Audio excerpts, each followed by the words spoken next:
So bakit nga ba minivelo yung pinili kong bike imbes na road bike, mountain bike, folding, or fixed gear? Unang-una, dahil sa aesthetic.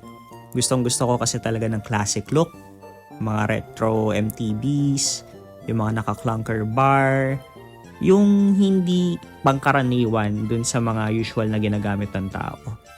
Pangalawa is yung bigat and yung mismong size ng frame. Actually, iniisip ko din dati na bakit hindi na lang ako mag-folding bike. Pero ang pinaka kino-consider ko talaga noon is yung bigat.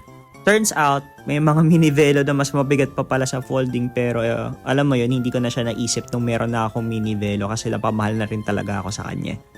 Pangatlo, grabe kasi talaga yung appeal sa akin ng mga hindi pangkaraniwan or kumbaga sa League of Legends jargon is off-meta picks.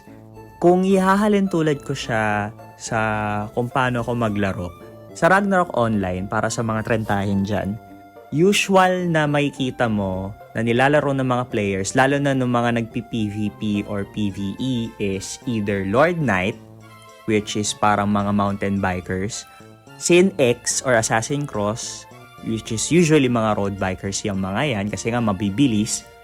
Yung mga nagpo-folding bikes naman, para silang mga whitesmiths or blacksmiths. Very utilitarian sila, very wise sila sa, alam mo yun, sa pagpili nung bike nila. Tapos yung mga fixed gear, of course, iisa lang yan. Mga monks or champions yan dahil very technical yung mga fixed gear riders, as in yung sa pagpedal mo, sa pag-skid, and yung sa handlebar control, kailangan swak.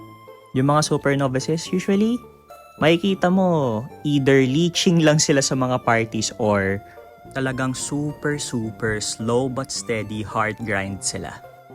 Bottom line, kapag super novice ka, you have a unique way of enjoying playing the game.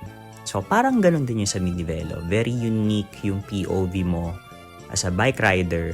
Pero ako, personally, I just use it to have fun, to enjoy, to have a relaxed pace. Of course, kailangan ko mag-strength training and all, magpalakas, ng cardio and everything. Pero, in my mind, gusto ko lang talagang mag-enjoy magbike.